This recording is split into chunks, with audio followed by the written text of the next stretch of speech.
Students, अभी तक हमने पढ़ा था कि भारत में राष्ट्रवाद कैसे फैला और असहयोग आंदोलन कैसे चला और लोगों ने उस असहयोग आंदोलन को अपने अपने हिसाब से कैसे समझा और कैसे आंदोलन को आगे बढ़ाया, कैसे विरोध किया। अब हम चलते हैं सविनय अवज्ञा आंदोलन की तरफ। फरवरी 1922 में महात्मा गांधी ने असहयोग आंदोलन वापस लेने का फैसला कर लिया था। जब असहयोग आंदोलन में हिंसा शुरू हो गई तो गांधी जी ने असहयोग आंदोलन को वापस ले लिया। उनको लगता था कि आंदोलन हिंसक होता जा रहा है और सत्याग्रहियों को व्यापक प्रशिक्षण की जरूरत है। अभी इन्हें इतना एहसास नहीं है कि हमें अहिंसा के साथ कैसे आंदोलन करना है। ये अभी जितने भी सत्याग्रही हैं उन्हें सिखाने की जरूरत है। कांग्रेस के कुछ नेता इस तरह के जन संघर्षों से थक चुके थे।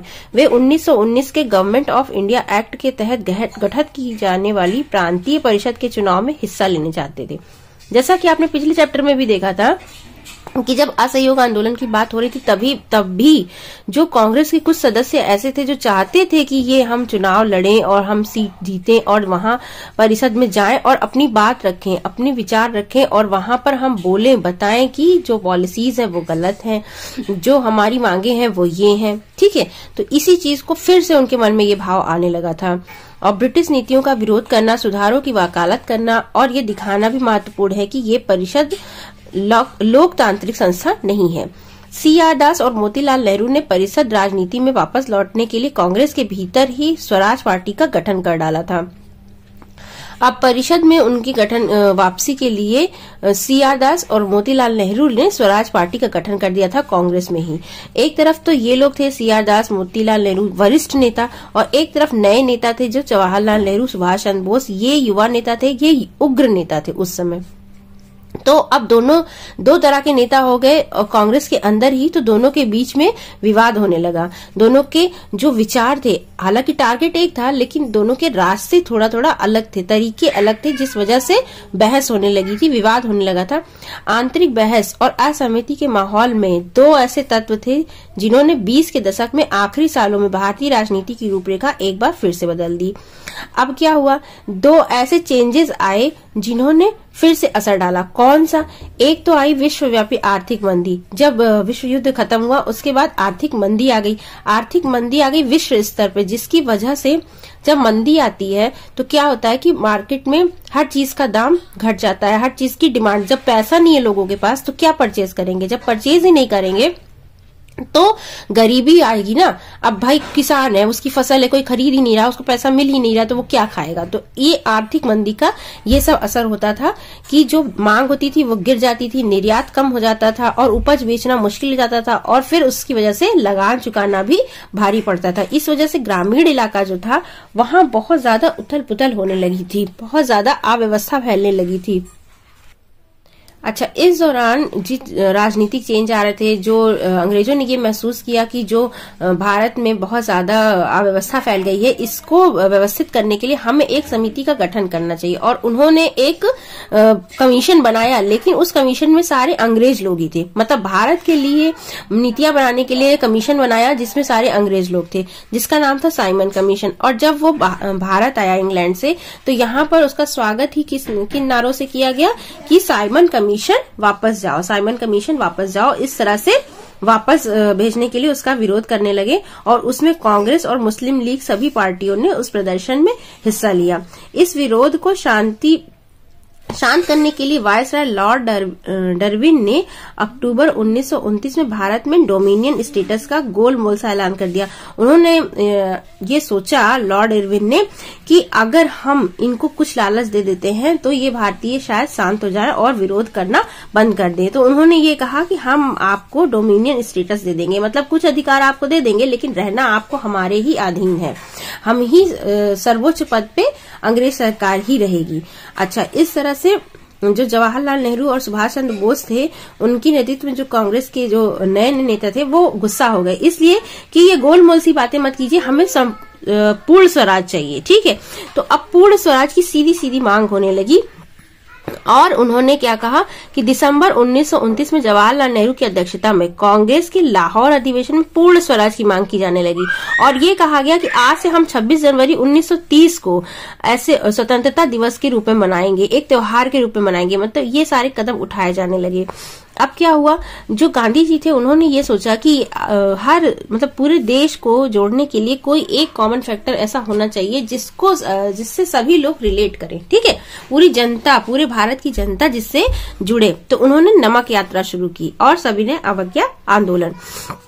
नमक यात्रा और सविनय अवज्ञा आंदोलन एक दूसरे से जुड़े हुए हैं। नमक यात्रा से ही सविनय अवज्ञा आंदोलन की शुरुआत हुई थी। गांधी जी ने 31 जनवरी 1930 में उन्होंने पहले वायसराय इरविन को एक खत लिखा। उसमें उन्होंने 11 मांगे लिखी। 11 मांगों में उन्होंने कुछ इस तरह की सामान्य मांगे भी थी, कुछ मांगे उद्योगपतियों से लेकर किसान तक के विभिन्न तबकों से जुड़ी हुई थी। तो ये सारी मांगे जो थी 11 मांगे, इसको उन्होंने इरविन के सामने रखा, लेकिन इरविन ने इन मांगों को मानने से इनकार कर दिया। जब इरविन ने इन मांगों को मानने से इनकार कर दिया, तब गांधी जी ने नमक कर को हटाने के लिए उसके उत्पादन पर सरकारी इजारेदारी को महात्मा गांधी ने ब्रिटिश सरकार का सबसे दमनकारी कानून बताया और उसी के विरोध में उन्होंने दांडी मार्च शुरू किया। अब गांधी जी ने ये कहा इरविन को कि अगर 11 मार्च तक उनकी मांगे नहीं मानी गई तो सविनय अवज्ञा आंदोलन कांग्रेस छेड़ देगी। लेकिन इरविन मानने को तैयार नहीं था, तो महात्मा गांधी ने 78 विश्वस्त वॉलंटियर के साथ नमक यात्रा शुरू कर दी और ये यात्रा साबरमती में गांधी जी के आश्रम से 240 किलोमीटर दूर दांडी नामक गुजरात तटीय कस्बे तक खत्म हुई। 24 दिन तक लगभग 10 मील वो लोग रोज चलते थे और 24 दिन तक चले, 240 किलोमीटर तक गए और वहां जब वो उस तट पर पहुंचे तो उन्होंने पानी को उबालकर नमक बनाया और नमक कानून को तोड़ा। ठीक, यहीं से सविनय अवज्ञा आंदोलन शुरू हो गया था। यह आंदोलन असहयोग आंदोलन के मुकाबले किस तरह था, मतलब असहयोग आंदोलन था, ठीक है, उसको तो गांधी जी ने वापस ले लिया। फिर उन्होंने सविनय अवज्ञा आंदोलन किया, तो वो किस तरह से असहयोग से अलग था। सविनय अवज्ञा आंदोलन उससे भी ज्यादा व्यापक था, उससे भी ज्यादा बड़ा था और इस आंदोलन को जब नमक कानून तोड़ा गया तो कुछ सरकारी नमक कारखानों के सामने प्रदर्शन भी किए गए। आंदोलन फैला तो विदेशी कपड़ों का भी बहिष्कार किया गया, शराब की दुकानों की भी पिकेटिंग की गई। पिकेटिंग पहले ही मैंने बताया था पिछले लेक्चर में कि किसी दुकान को घेराव कर लेना, उसमें घुसने के रास्ते बंद कर देना, ये सब। किसानों ने लगान और चौकीदारी का कर चुकाने से इनकार कर दिया। गांव में तैनात कर्मचारी इस्तीफे देने लगे। बहुत सारे स्थानों पर जंगलों में रहने वाले वन कानूनों का उल्लंघन करने लगे। वन कानून जो बनाया गया था कि आप वन में जा नहीं सकते, वहां से फल नहीं ले सकते, वहां से लकड़ियां नहीं बिन सकते, इन सब का उल्लंघन करते हुए वो लोग वन में जाने लगे, आदिवासी लोग और जो भी मवेशी चराने जाते थे। अब इन सब घटनाओं से जो है ये सारे विरोध से अंग्रेज सरकार को चिंता हुई। अब चिंता होने इन घटनाओं से चिंतित औपनिवेशिक सरकार कांग्रेसी नेताओं को गिरफ्तार करने लगी। अब जब वो उनको चिंता होती थी तो वो पकड़ पकड़ के नेताओं को बंद कर देते थे, लोगों को मारते पीटते थे और दमनकारी रवैया अपनाते थे। ठीक है, तो जब दमन करते थे लोगों का तो लोग और ज्यादा भड़क गए तो उन्होंने पुलिस चौकियों को, नगर पालिका को, अदालत को, रेलवे स्टेशन को, इन सबको तोड़ना फोड़ना शुरू कर दिया, इन सब पे हमला करना शुरू कर दिया। और फिर सरकार ने क्या किया, ब्रिटिश सरकार ने शांतिपूर्ण सत्याग्रहियों पर हमला किए, औरतों और बच्चों को भी पीटा गया, लगभग 1 लाख लोग को गिरफ्तार कर लिया गया। अब जब इतनी सारी हिंसा होने लगी और गांधी जी का कहना था कि हिंसा हमें नहीं करनी, हमें अहिंसा के मार्ग पे चलना, तो जब ये आंदोलन भी हिंसक होने लगा तब महात्मा गांधी ने एक बार फिर से आंदोलन को वापस ले लिया। 5 मार्च 1931 को उन्होंने इरविन के साथ एक समझौते पे हस्ताक्षर किया। अब उन्होंने किस समझौते पे हस्ताक्षर किया कि गांधी इरविन समझौता किया गया। गांधी जी ने लंदन में होने वाले दूसरे गोलमेज सम्मेलन में हिस्सा लेने के लिए अपनी सहमति व्यक्त की। ठीक है, इसके बाद क्या है, गोलमेज सम्मेलन हुआ। 3 गोलमेज सम्मेलन हुआ था जिसमें पहले गोलमेज सम्मेलन का कांग्रेस बहिष्कार कर चुकी थी। इसके बदले सरकार राजनीतिक कैदियों को रिहा करने पे राजी हो गई। दिसंबर 1931 में सम्मेलन के लिए गांधी जी लंदन गए। जो गोलमेज सम्मेलन था ये लंदन में हो रहा था। ठीक है, तो गांधी जी को इरविन ने बुलाया कि आप लंदन आइए, वहां हम लोग बैठ के अपने सारे मुद्दों पर बातचीत करेंगे। इस वार्ता के बीच ये वार्ता बीच में ही टूट गई और गांधी जी को वापस आना पड़ा। इस सम्मेलन जिसमें गांधी जी गए उसका भी कोई सोल्यूशन नहीं निकला। इसके बाद क्या, यहाँ आकर उन्होंने पाया कि सरकार ने नए सिरे से दमन शुरू कर दिया, लोगों को मारना पीटना।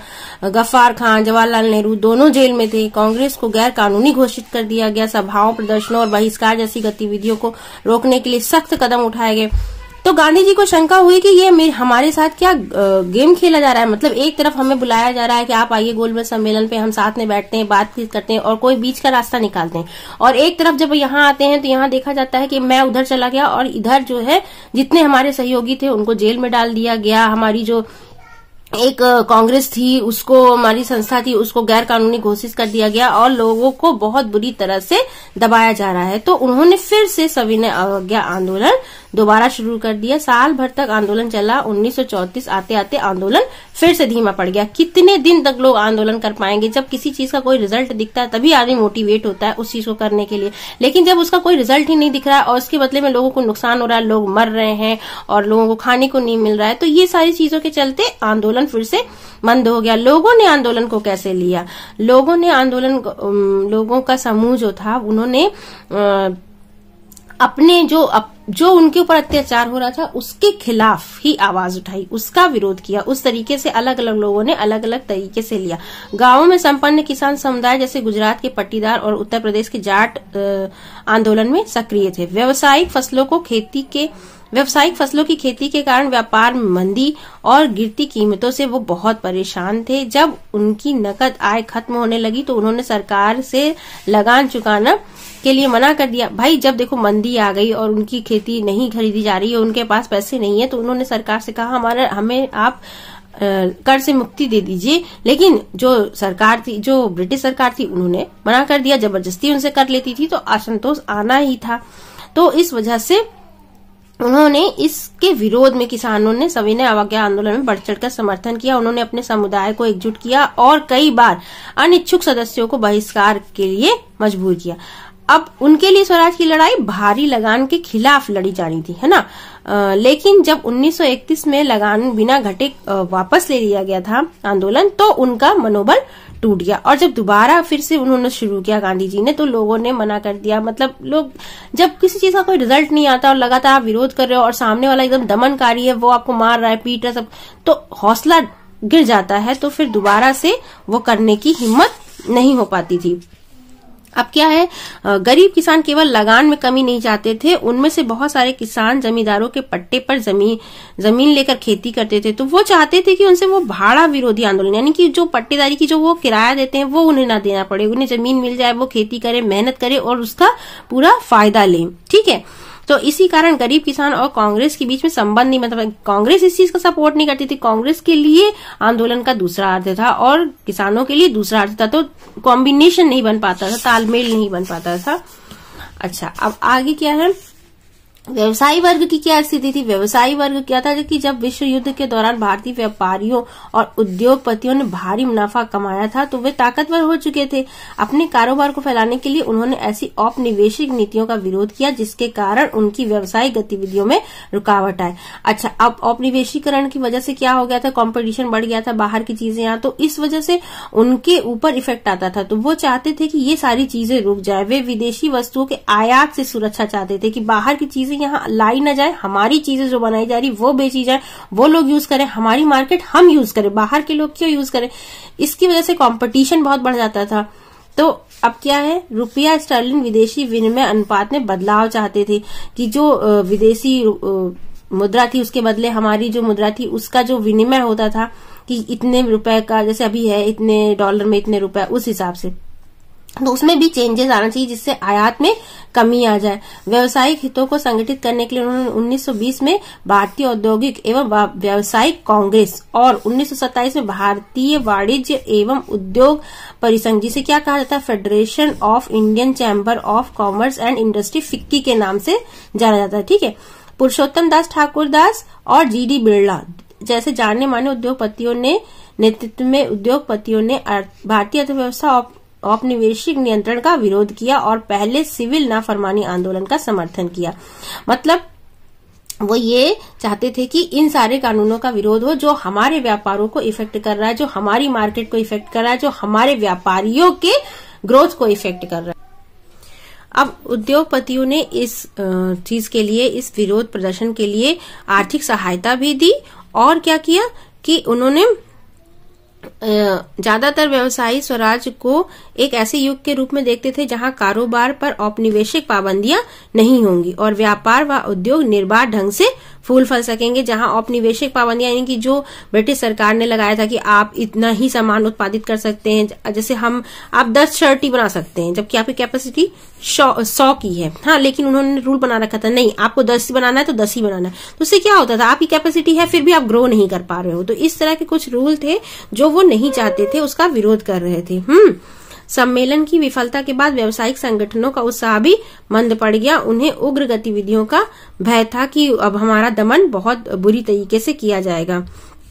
अच्छा, औद्योगिक श्रमिक वर्ग ने सविनय अवज्ञा आंदोलन में नागपुर के अलावा और कहीं भी बहुत बड़ी संख्या में हिस्सा नहीं लिया। जो श्रमिक वर्ग थे उन्होंने सिर्फ नागपुर में बहुत बड़ी संख्या में हिस्सा लिया था और कहीं भी नहीं। अच्छा, मजदूर कांग्रेस से छिटकने लगे थे। उद्योगपति कांग्रेस के, क्योंकि उद्योगपति जो है कांग्रेस के पास आ रहे थे, तो उद्योगपति और मजदूर दो अलग अलग संगठन है ना, विरोधी। तो जब उन लोगों ने ये देखा कि उद्योगपति कांग्रेस से जुड़ रहे हैं तो मजदूर जो है कांग्रेस से दूर जाने लगे। फिर भी कुछ मजदूरों ने सविनय अवज्ञा आंदोलन में हिस्सा लिया। उन्होंने विदेशी वस्तुओं के बहिष्कार जैसे कुछ गांधीवादी विचारों को कम वेतन व खराब कार्य स्थितियों के खिलाफ लड़ाई से जोड़ लिया।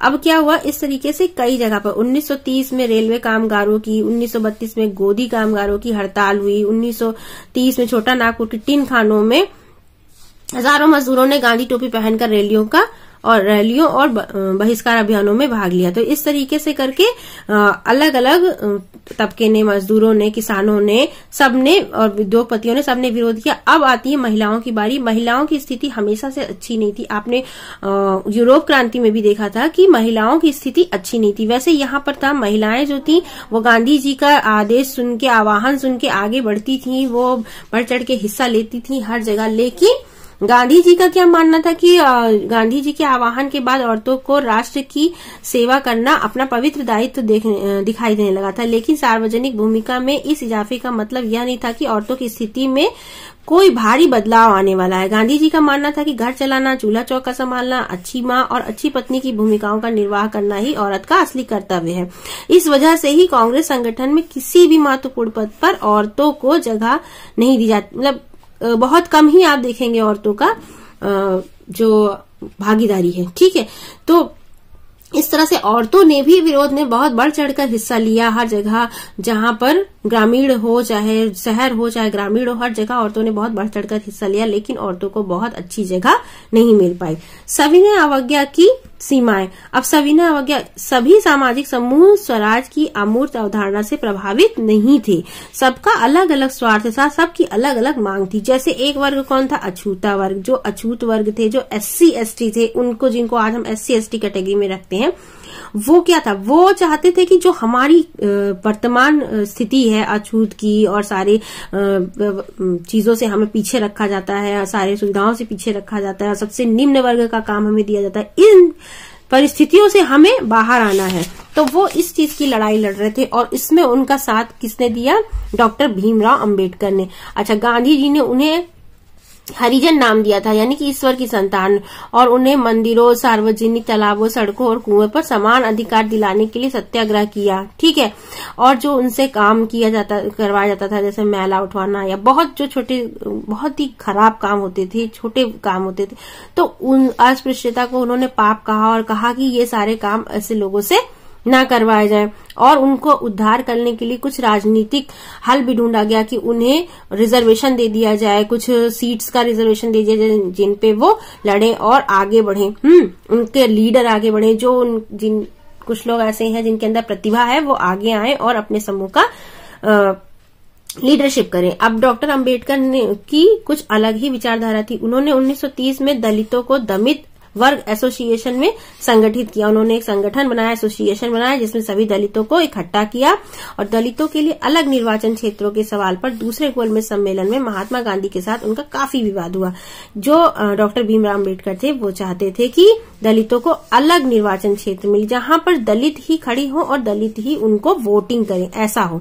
जबकि आज आप क्या देखते हो, कुछ सीट्स रिजर्व होती है SC के लिए, OBC के लिए, और लेकिन वोट डालने का अधिकार सबको है। उनको वोट सब लोग डालेंगे, लेकिन सीट्स रिजर्व होती है कि उसमें वही कैंडिडेट खड़ा होगा।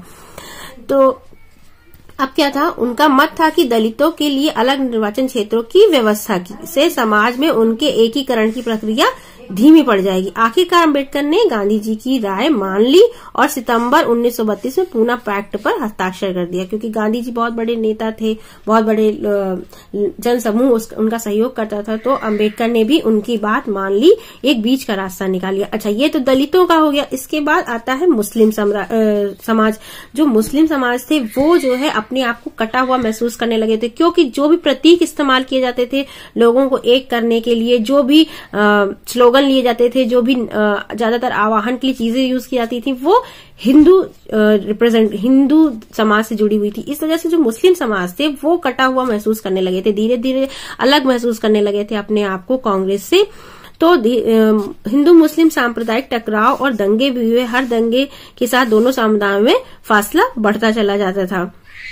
अच्छा, अब क्या था, कांग्रेस और मुस्लिम लीग ने एक बार फिर गठबंधन का प्रयास किया। अब कांग्रेस और मुस्लिम लीग ने एक बार फिर से अपने रिश्ते को सही करने की कोशिश की। 1927 में ऐसा लगा कि अब एकता स्थापित हो जाएगी। सबसे महत्वपूर्ण मतभेद भावी विधानसभाओं में प्रतिनिधित्व के सवाल पर था। ठीक है, यहाँ भी जो मुस्लिम थे वो ये सोच रहे थे हम तो अल्पसंख्यक हैं, और जिस तरह से जो ज्यादा संख्या में लोग होते हैं वही डोमिनेट, अब जिस तरह से आह्वान हो रहा है, जिस तरह से लोगों को यूनाइट किया जा रहा है, सब हिंदू प्रतीकों का इस्तेमाल किया जा रहा है, तो हो सकता है कि हम कहीं अपना अस्तित्व खो दें, इसलिए हमें भी राजनीति में जगह मिलनी चाहिए। मोहम्मद अली जिन्ना का कहना था कि अगर मुस्लिमों को केंद्रीय सभा में आरक्षित सीट दी जाए और मुस्लिम बहुल प्रांतों जैसे बंगाल और पंजाब में मुसलमानों को आबादी के अनुपात में प्रतिनिधित्व दिया जाए तो वे मुसलमानों के लिए पृथक निर्वाचिका की मांग छोड़ देंगे। उन्होंने ये कहा था, लेकिन ऐसा प्रतिनिधित्व के सवाल पर यह बहस मुबाहिसा चल ही रहा था कि 1928 में आयोजित किए गए सर्वदलीय सम्मेलन में हिंदू महासभा के M.R. जयकर ने इस समझौते के प्रयासों की खुलेआम निंदा कर दी कि नहीं, ऐसा नहीं हो सकता कि मुस्लिमों को अलग से हम दे दें और एक पूरा प्रांत ही दे दें, इस तरह से तो मतलब अलग अलग हो जाएगा। तो ये सारी संभावनाएं खत्म हो गई कि हिंदू और मुसलमान जो समुदाय हैं वो यूनाइट हो जाएं। मुस्लिम लीग के साथ कांग्रेस का जो गठबंधन होने वाला था, जो संभावनाएं बन रही थी, वो भी खत्म हो गई। अब क्या हुआ, जब सविनय अवज्ञा आंदोलन शुरू हुआ उस समय समुदायों के बीच संदेह और अविश्वास का माहौल था। जब सविनय अवज्ञा आंदोलन शुरू हुआ तो आप देख ही रहे हैं कई जगह पर जो है विरोध चल रहा था। जैसे मुस्लिम लीग से इनका विरोध चल रहा है, दलितों से चल रहा है, पैचअप करना पड़ रहा है, व्यापारियों से चल रहा है, और कृषकों से चल रहा है। जो मजदूर वर्ग है, जो कृषक हैं, वो अपने आप को कांग्रेस से जोड़ नहीं पा रहे हैं। तो इससे हुआ क्या, कांग्रेस से कटे हुए मुसलमानों का बड़ा तबका किसी संयुक्त संघर्ष के लिए तैयार ही नहीं था। अब यहाँ मुसलमानों की ही बात हो रही है। मुसलमानों का एक बहुत बड़ा तबका था और वो उसके अंदर अविश्वास आ गया था कि हम लड़ेंगे तो, लेकिन हमें पता नहीं अधिकार मिल पाएगा कि नहीं, हमें हाशिए पे न ढकेल दिया जाए। तो इस तरह से बहुत सारे मुस्लिम नेता और बुद्धिजीवी भारत में अल्पसंख्यकों के रूप में मुसलमानों की हैसियत को लेकर चिंता में थे। उनको भय था कि हिंदू बहुसंख्या के वर्चस्व की स्थिति में अल्पसंख्यकों की संस्कृति और पहचान खो जाएगी। ठीक है, अच्छा, अब क्या है, अगले चैप्टर में हम ये पढ़ रहे हैं कि सामूहिक अपनेपन का भाव। सामूहिक अपनेपन का भाव यानी राष्ट्रवाद का भाव, वो हमारे यहाँ कई तरह के, कई धर्म के, कई मतावलंबी हैं। तो कैसे वो सब एक साथ हुए। जैसे हमने पिछले चैप्टर में क्या पढ़ा था कि हमारे जो वहां जर्मेनिया है, हमारी तो जर्मेनिया क्या थी, जर्मन को रिप्रेजेंट करती थी, है ना, आपने देखा होगा। चलिए ये देखिए, ये कौन है, मारियान है। ठीक है, मारियान है जो फ्रांसीसी क्रांति के दौरान प्रतीक चिन्ह के रूप में थी। ये जर्मेनिया है जो जर्मनी की देवी के रूप में जर्मनी को रिप्रेजेंट करती है। तो कुछ इसी तरह से भारतीयों ने भी प्रतीक के रूप में भारत माता का चिन्ह बनाया था, भारत माता की तस्वीर बनाई, जिससे लोग यूनाइट कर पाए और अपने आप को जोड़ पाए कि हमारी ये माता है और हम सब इनके पुत्र हैं। जितने भी भारतीय हैं वो भारत माता की संतानें हैं। और इसकी शुरुआत कहाँ से हुई, लोगों को एक साथ जोड़ने की शुरुआत कहाँ से हुई थी, 1870 के दशक में मातृभूमि की संस्कृति के रूप में वंदे मातरम गीत लिखा था। किसने, बंकिम चंद्र चट्टोपाध्याय ने। ये बहुत इंपॉर्टेंट है, इसको आप याद रखिए कि किसने वंदे मातरम गीत लिखा था। अब जब ये 1870 में लिख दिया गया था तो ये कई आंदोलन में लोग इसे यूज भी करते थे, वंदे मातरम और भारत माता की जय, ये तरह से। और भारत माता की तस्वीर किन्होंने बनाई थी कि अविंद्रनाथ टैगोर ने भारत माता की विख्यात छवि भी बनाई थी। जो अविंद्रनाथ टैगोर है उन्होंने भारत माता की छवि एक सन्यासिनी के रूप में बनाई। तो कुल मिलाकर ये है कि एक प्रतीक दिया गया, भारत को एक प्रतीक दिया गया माता के रूप में, जिससे लोग भावनात्मक रूप से जुड़ने लगे, अपनी धरती माँ से जुड़ने लगे, अपने देश से जुड़ने लगे, अपने आप को संतान के रूप में देखने लगे। और संतान के रूप में देखने लगे, अगर कुछ कष्ट हो रहा है तो उन्हें ये लगता था कि हमारी माता के अपमान हो रहा है, हमारी माता को कष्ट पहुंचाया जा रहा है, इसलिए लोग ज्यादा भावुक हो गए, इसलिए लोग ज्यादा भाव से एक दूसरे के साथ यूनाइट होने लगे कि हमें अपनी माता की रक्षा के लिए ऐसा करना है, हमें अपनी माता की रक्षा के लिए, मातृभूमि की रक्षा के लिए मर भी जाना चाहिए, है ना। तो ये सारी चीजें थी जो सामूहिक अपनेपन के भाव को पैदा के लिए की गई। और बहुत सारे लोगों ने क्या किया कि भाटों व चारणों द्वारा राष्ट्रवादियों को, मतलब ऐसी लोक कथाएं सुनाई गई जिसमें देशभक्ति की भावनाएं हो, ऐसी कहानियां बनाई गई, ऐसी चीजें ढूंढ ढूंढ के लाई गई जो हमारी संस्कृति की पहचान हो, हमारे इतिहास को अलग तरीके से बताया गया, जो हमारे इतिहास में हमारी उपलब्धियां थी उन सबको उजागर किया गया। क्योंकि अंग्रेज तो यही बताते थे कि भारतीय इस लायक है नहीं, बेवकूफ है, वो इस लायक नहीं है कि अपने यहाँ शासन चला सके, अपना देश चला सके, इसलिए हम शासन करें। ये भी एक भारत माता का चिन्ह। अलग अलग पेंटर्स ने अलग अलग तरीके से भारत माता को दर्शाया और बहुत सारे लोगों ने ये बताया कि हम कैसे इतिहास में हमने क्या क्या किया है, हमारी क्या क्या उपलब्धियां हैं, लोगों को, बच्चों को बताया गया, जिससे लोग अपने देश के बारे में जानने लगे। और हमारा झंडा बनाया गया अलग अलग स्टेजेस से। जैसा आज हम झंडा देख रहे हैं वैसा नहीं था, पहले अलग अलग तरीके से। जैसे सबसे पहले जैसे जैसे राष्ट्रीय आंदोलन आगे बढ़ा, राष्ट्रवादी नेता लोगों को एकजुट करने के लिए, उनमें राष्ट्रवाद की भावना भरने के लिए कई चिन्हों और प्रतीकों के बारे में ज्यादा जागरूक होने लगे। बंगाल में स्वदेशी आंदोलन के दौरान एक तिरंगा झंडा जिसमें हरा, पीला, लाल रंग था तैयार किया गया। इसमें ब्रिटिश भारत के 8 प्रांतों का प्रतिनिधित्व करते हुए कमल के 8 फूल बनाए गए। जैसे इस तरह से 3 लेयर बनाई गई 3 रंगों की, और सबसे ऊपर 8 कमल के फूल बनाए गए। हिंदुओं और मुसलमानों के प्रतिनिधित्व करते हुए चांद बनाया गया, सितारा बनाया गया। फिर 1921 तक गांधी जी ने भी स्वराज का झंडा तैयार किया। यह भी तिरंगा था। क्या क्या रंग था उसमें? सफेद, हरा और लाल था, जिसके मध्य में गांधीवादी प्रतीक चरखा था, ठीक है, जो स्वावलंबन का प्रतीक था। और जुलूसों में ये झंडा थामे चलना शासन के प्रति अवज्ञा का संदेश था। और धीरे धीरे इस तरह से डेवलप होते होते हमारा जो आज का झंडा है वही चरखा को हटा के हमने चक्र लगा दिया, ठीक। अब इस तरह से 19वीं सदी के अंत तक आते आते बहुत सारे भारतीय ये महसूस करने लगे कि राष्ट्र के प्रति गर्व का भाव जगाने के लिए भारतीय इतिहास को अलग ढंग से पढ़ाया जाना चाहिए। अंग्रेजों की नजर में भारतीय पिछड़े और आदिम लोग थे जो अपना शासन खुद नहीं संभाल सकते थे। इसके जवाब में भारत के लोग अपनी महान उपलब्धियों की खोज में अतीत की ओर देखने लगे। उन्होंने उस गौरवमयी प्राचीन युग के बारे में लिखना शुरू किया जब कला और वास्तुशिल्प, विज्ञान और गणित, धर्म और संस्कृति, कानून और दर्शन, हस्तकला और व्यापार फल फूल रहे थे। यानी कि उन्होंने बताया कि कैसे कैसे हमारी संस्कृति फली फूली, हमने क्या क्या नई चीजें इजाद की। हमारे वेदों में बहुत सारी ऐसी चीजें लिखी हुई हैं, हमारे इतिहास में बहुत सारी ऐसी कलाकृतियां हैं जिनके बारे में लोगों को बताया गया कि हम कितनी रिच संस्कृति को बिलोंग करते हैं, हम इतने गए गुजरे नहीं हैं, ठीक है। लोगों को एकजुट किया गया। अच्छा, इसका निष्कर्ष क्या है? इसका निष्कर्ष ये निकला कि अंग्रेज सरकार के खिलाफ बढ़ता गुस्सा विभिन्न भारतीय समूहों और वर्गों को स्वतंत्रता के साझा संघर्ष में खींच रहा था, ठीक है। उनका जो अंग्रेज सबके ऊपर जो दमनकारी रवैया अपना रहे थे, इसकी वजह से हर जगह विरोध व्याप्त था। और इस तरह से कांग्रेस ने अलग अलग लोगों को संगठित किया, अलग अलग लोगों की अलग अलग समस्याओं का सोल्यूशन निकाला। मुस्लिमों की अलग, दलितों की अलग, किसानों की अलग, उद्योगपतियों की अलग, और सबको एक साथ यूनाइट करते हुए एक आंदोलन छेड़ा, राष्ट्रव्यापी आंदोलन, जिससे कि वो अपने भारत को स्वतंत्र कर सकें और भारत में पूर्ण स्वराज ला सकें।